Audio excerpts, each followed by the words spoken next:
Now, before y'all say anything, I know I said I wanted a guest this week. But alas, busy weeks happen.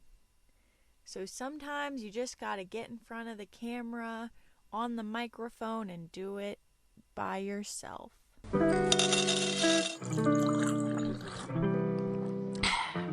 Let alone welcome to another week of Car Coffee Chats with Caitlin. This is your host, Caitlin. Today I will be talking about unemployment. If you can't tell, it's a very sore subject for me. But alas, here we are. But before we get into that, we are going to be talking about what I have for coffee today, obviously. Today I decided to have coffee at home, but I am using the Chamberlain coffee tea bags, but it's coffee in the tea bag. And it's the family blend coffee.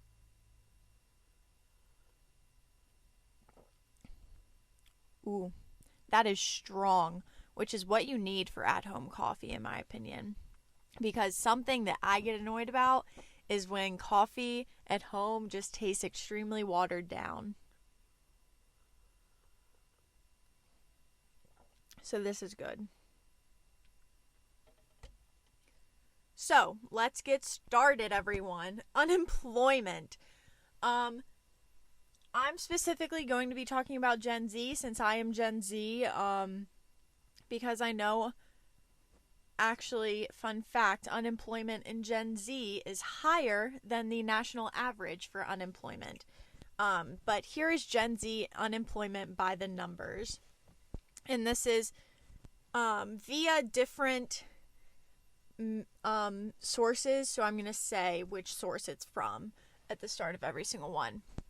So via McKinsey & Co., youth unemployment reached an all-time high of 27.4% in April of 2020, but it has since settled to 8% in August of 2022, and I checked on the via Statistica, youth unemployment is actually at 7.3% in January of 2024, whereas the national average is 3.7. The lowest it has been in the past 2 years for youth, which is ages 18 to 24, is 6.5%. So it has consistently been above the national average.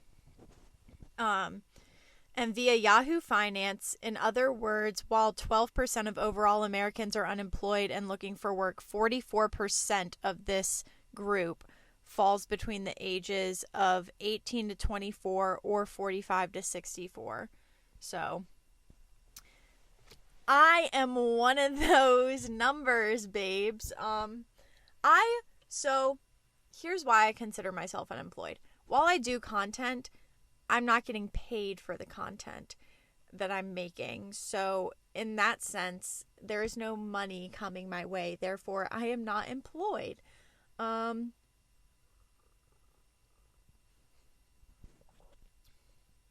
Also, the only jobs I have had, besides one, which was a 4-month stint, if you will, have all been internship positions. None of them have been full-time positions, and none of the internships actually had the opportunity to go full-time with the companies just because of how the job opportunity and job market was with those companies that I was working with.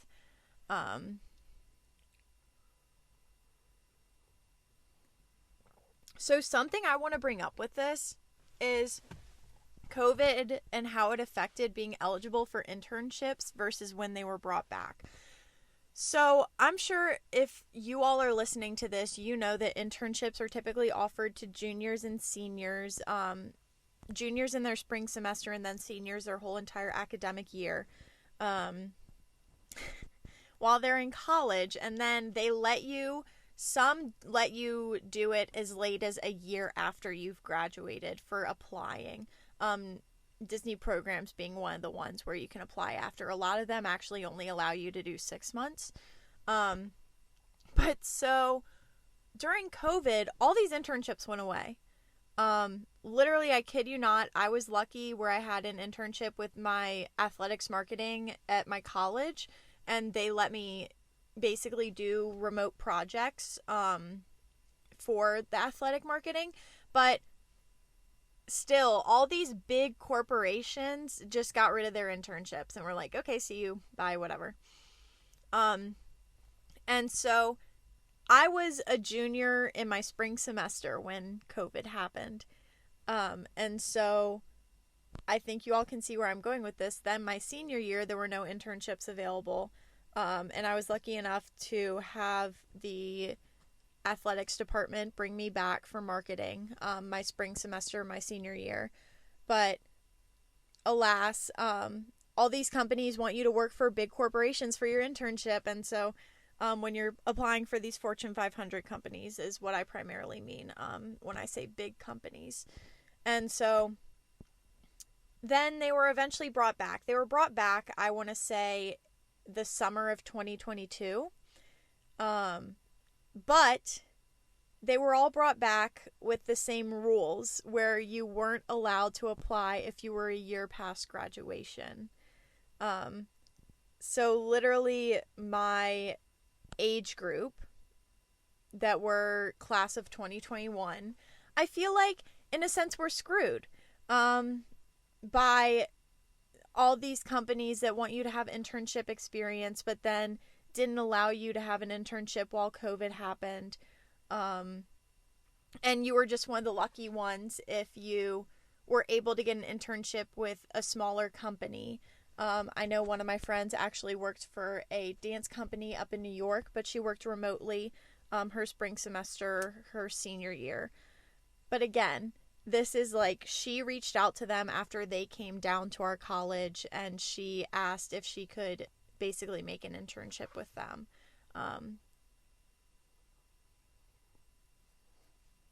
And so I feel that's kind of how my class at least was affected by COVID, mostly because it affects how we look in job applications, because people typically want to say, oh, well, why don't you have a big corporation for your internship? And it's because, well, we weren't eligible, and when we were eligible, all the companies got rid of their internships. And so something else that I want to lead into this with is that also with these internships comes underemployment. And so if you don't know what I'm talking about, the best example to give is a college graduate with a 4-year degree would be considered underemployed if they took a job that only required a high school diploma because they aren't using the skills and knowledge that they gained from their education. So something with this is also, say someone in a master's program does an internship that is for an undergraduate program. While it doesn't say you need to be an undergraduate program, it says you need to be taking classes. And so this is where the underemployment really starts, and I feel like it is really big in the field I want to be in, which is advertising, creative marketing, social media marketing, all of that fun stuff. I feel like it is a really big thing where you basically risk being underemployed because you want to be able to be in the marketing field because of how you can grow both fast and for a really long time. Literally your whole entire career you can grow into new positions.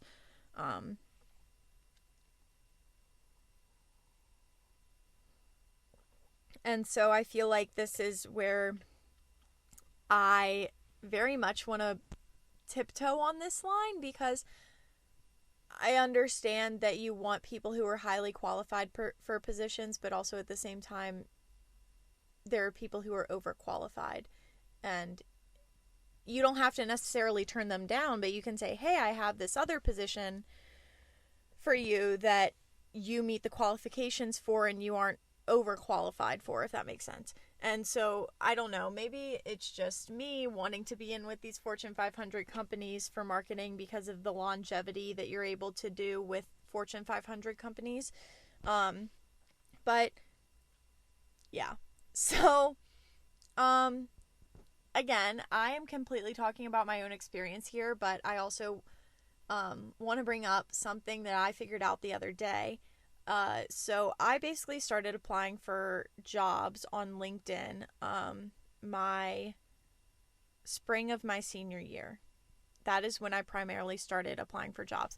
And so when I mean I applied for jobs on LinkedIn, I wasn't just applying to the ones that had a LinkedIn form for the job application. I was also doing the ones where you go out to the website, and I was researching specific companies that I want to work with within the entertainment industry, going directly to their websites and applying directly on their websites as well. But just alone with LinkedIn job applications, I have applied to over 10,200 jobs that offer the LinkedIn form. I'm going to take a sip of my coffee so that you can sit with that stat right there.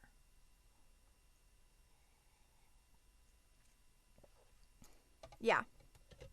10,200 job applications. And none of them turned into jobs. Every single internship I've had, I applied directly on the website, or I had a connection to the company that was able to get me the position in the first place.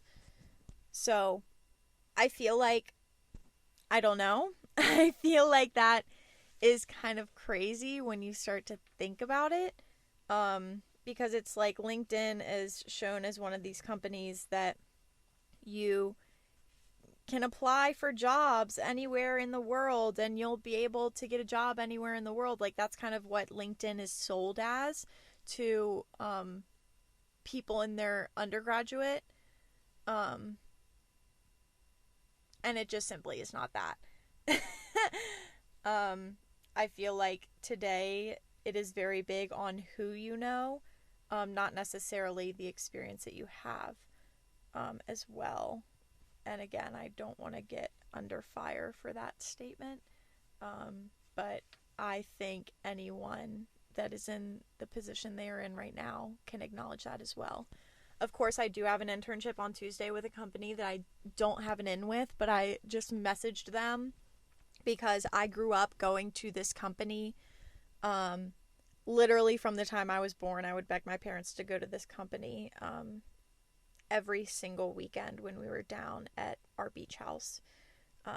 And so I literally messaged them on Instagram after I applied to 2 different positions for them. And I was like, I'm very passionate about your company. And I applied for these 2 positions. I just wanted to make sure that you actually are still taking people for these positions. Because a lot of times they'll keep up the position until they've filled the position, even if they're in final round interviews with someone. And so I wanted to make sure that if they were in final round interviews, I wanted to know that as soon as possible to not get my hopes up, especially since I am so passionate about that company. But so with unemployment, I think the biggest thing I can really recommend is reaching out to those companies, reaching out to the recruiters who work for those companies, because while I may not be employed by any of them yet, I think it shows them, that's what has gotten me interviews, in my opinion, is reaching out to the recruiters and reaching out to people who work for the company. That is what has gotten me interviews, in my opinion. Of course, I've had about 20 interviews, or I want to say 20 job positions that I've interviewed for. And they all went multiple rounds. And if it was not with a Fortune, so here's the whole other side of the double-edged sword, is I would be in contact with these people constantly while I was in the interview process. And then once I had my final round interview, if it was not a Fortune 500 company, I got ghosted. I'm going to take another sip of coffee because I feel like that is a good thing for people to think about. Yeah, so actually I interviewed for a company way back in October, and I literally took had 3 different interviews, and um and after the final round interview, I never heard back from them. I even emailed them twice after, because, like, I was vibing with them and they were vibing with me, and it was a really great interview, and they told me no matter what they would be in contact. So that is something that I think, if I could give any advice to the employed who are running these interviews, stay true to your word. If you say you're going to get back to them no matter what, then get back to them no matter what. Even if it's a 1 sentence, hey, you didn't get the position, we went with someone else, that is still getting back to them. Of course, again, literally the only time I have heard back from people is when it was a Fortune 500 company or an extremely small company. So 2 opposite ends of the spectrum. So if it's an extremely small company, like I literally heard from, I was up for an internship with an extremely small company, local to where I live, and the literal owner of the company, the CEO, she emailed me and said, hey, we went with someone else. All the way up to Disney has an automated message when they close the job application and they've given someone else the position. It says, hey, we have gone with another candidate. And it's like this whole entire thing where it's like, after a careful deliberation, like I know those emails from a mile away now, so I know not to even open them. Just because of the processes I've gone through with the Fortune 500 companies. So I feel like that's something that universally I think the job pool has to get better at, is actually getting back to people about their application status. Because I want to say all of the LinkedIn jobs, unless the position was closed, so then, or again, it was a Fortune 500 company, I did not hear back from any of them.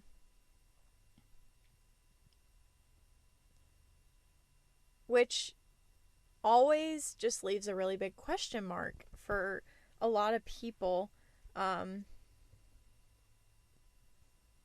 in the job market. Of course, I say this literally as I have 2 job interviews within the next 4 days, and they're literally like 5 hours apart in location, but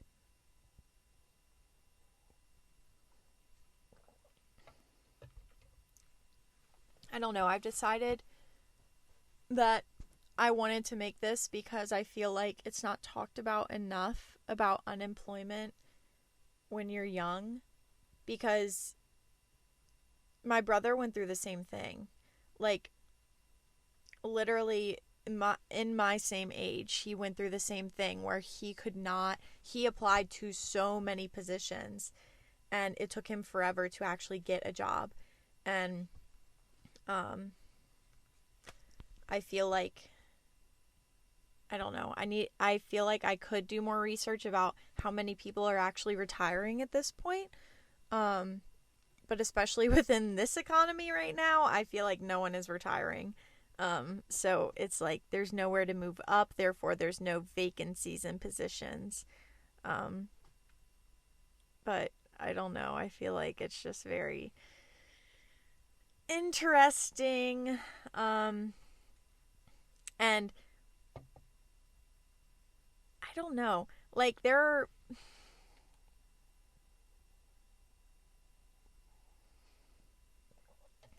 I know that some people may be listening to this and thinking, well, you could have like a bartender job or work for as a cashier or at a clothing store.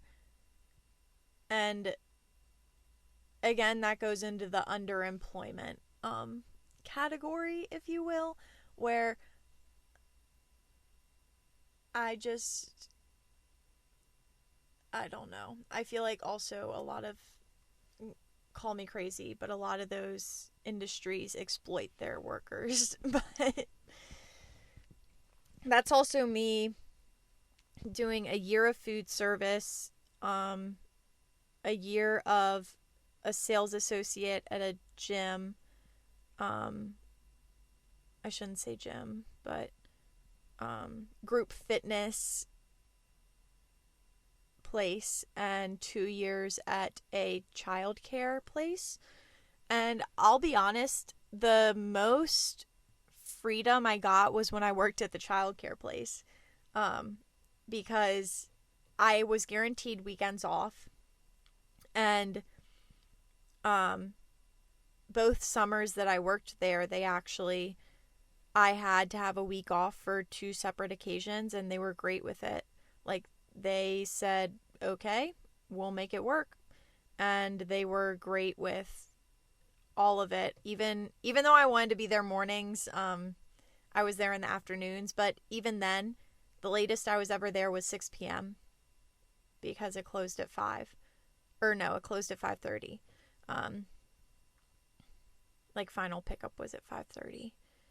And so I was always never there extremely late. I was always able to do stuff in the morning, even if I had an afternoon shift, because afternoon shift didn't start until noon, because like the nap time was noon to 2 for the whole entire school.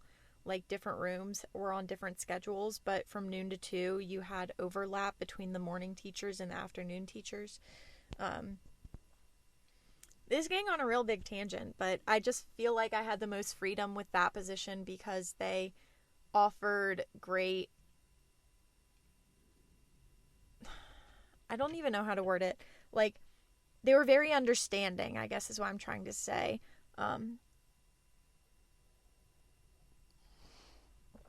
Meanwhile, with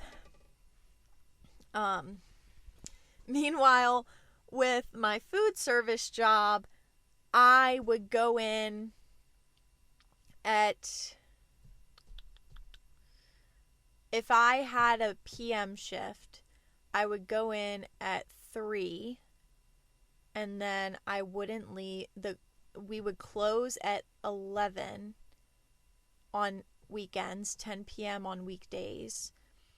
And a majority of the nights, I would not be able to leave until 1:30 in the morning because of the amount of chores, I forget what they're called, but chores, that they had us doing. And they would actually get mad at you if you were doing some of them before the restaurant closed. And it was so bad one time because I told them, I said, hey, I need to be the first cut if that's a possibility, because I actually have I have to go down with my dad this weekend to a beach house. And it's a 3-hour drive. And so they did cut me first, but I was cut it was a Friday, so I think I was cut at like 10, so an hour before close. And they had me doing 6 trays of silverware. And so if you know anything about rolling silverware, it takes a long while, especially because they would just run the silverware through the machine and they wanted you to polish every single piece by hand. The way I'm making it sound makes it sound like it's this fancy schmancy restaurant. It wasn't. It was not at all. I'll actually tell you, because the location I was at is closed down now. But it was Logan's Roadhouse. And so it was just so interesting. They had me rolling 6 trays of silverware the same night I needed to be cut early. So I was literally rolling silverware for 2 hours. And it got to a point where my dad came in and was like, and literally went to my boss and was like, this is not okay. But a lot of things about working at that location was not okay, because like they wanted me to clock out and then roll silverware, which is illegal, by the way. If jobs want you to clock out and still do work, that is illegal. Any work you do for that location, for that job, whatever, you need to be clocked in and being paid for. That is, I will get on my soapbox and say that, because that is literally illegal. And so something I learned is that the system would automatically clock you out if you weren't clocked out an hour after closing. So again, maybe they got a huge lawsuit or something. I don't know.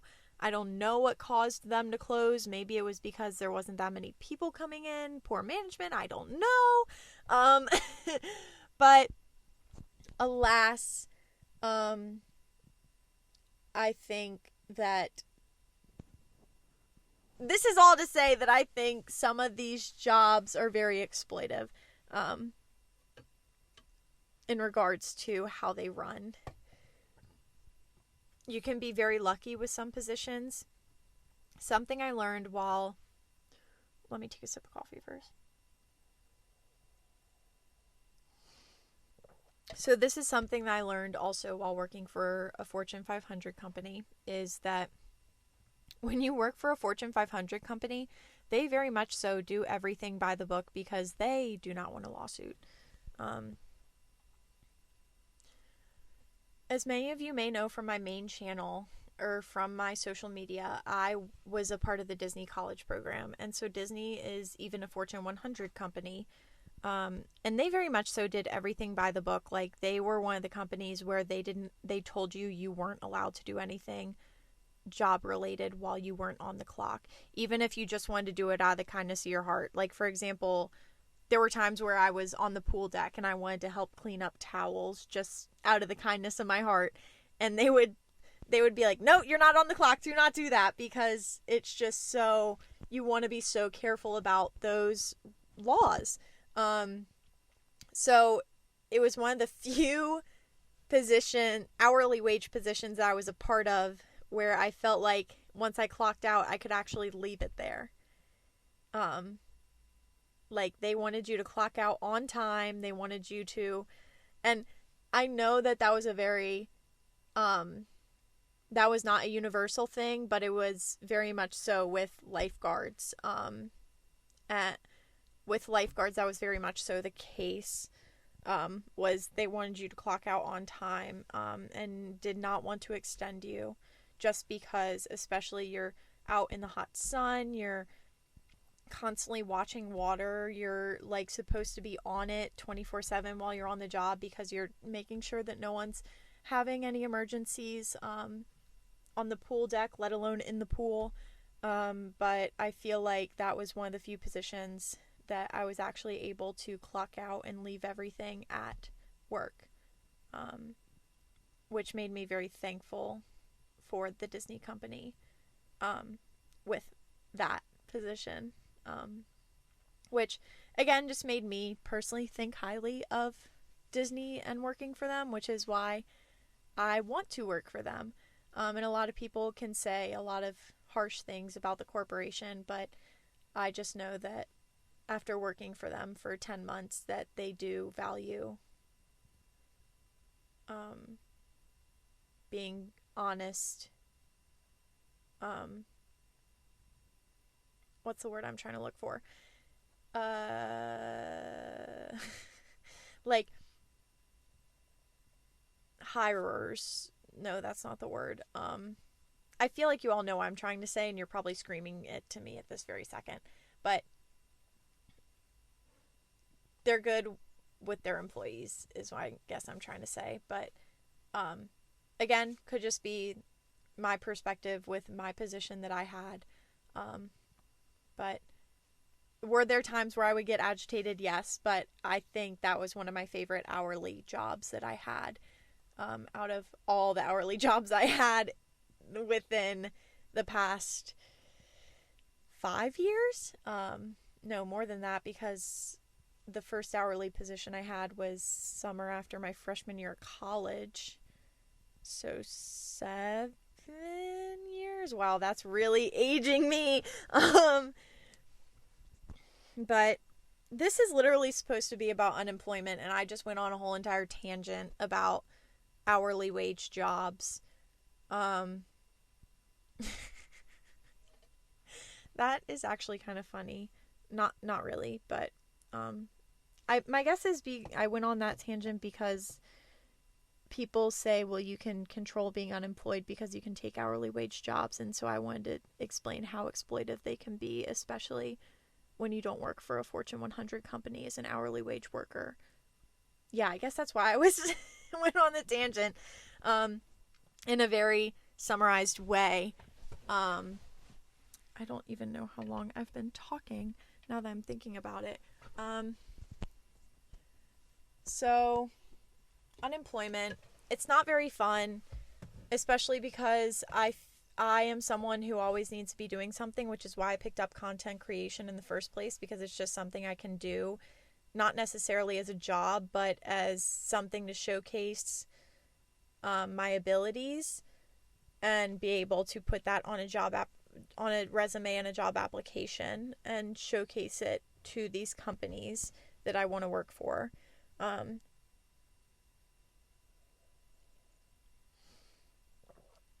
Needless to say, I am obviously very thankful for any interviews I got the opportunity for, any jobs I got the opportunity for. I feel like that all goes without saying.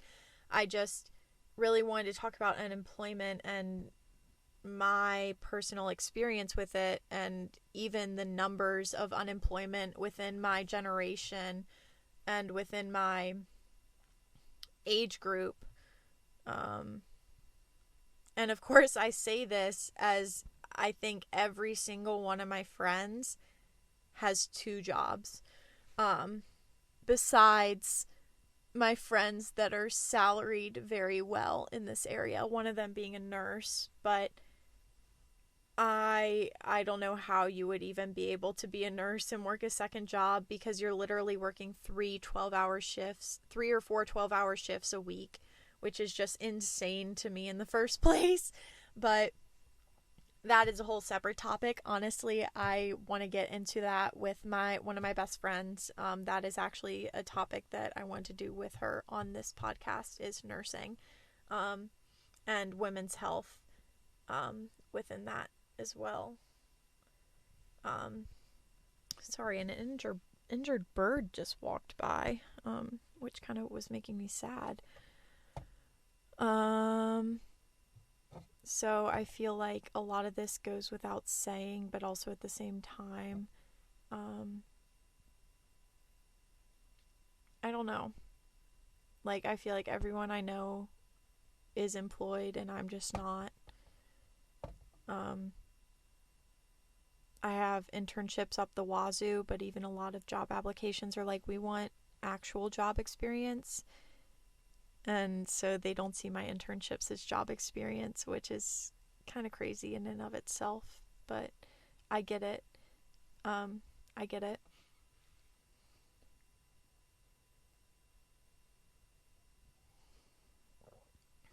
My coffee is basically done. I actually really liked this coffee. I think the first time I made it, I didn't like it, but I honestly think it's because I used my mom's creamer. So I guess I'm just not a fan of her creamer. Okay, I'm basically rambling now. So I am going to get off while we're ahead, because I'm basically just repeating things I've already said, or I'm rambling about random topics that aren't even related to unemployment. But I love you all. If you're listening on Spotify, give it a rating. I'm not going to tell you to rate it 5 stars. I want you to rate it what you think it deserves, because I know I can get improvement and can improve just overall. If you're listening on YouTube, subscribe. Actually, if you're listening on YouTube or Spotify, subscribe.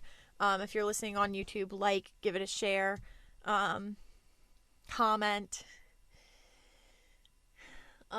I think I actually will try to, because my friend said she's off for literally 10 days next week, starting next week.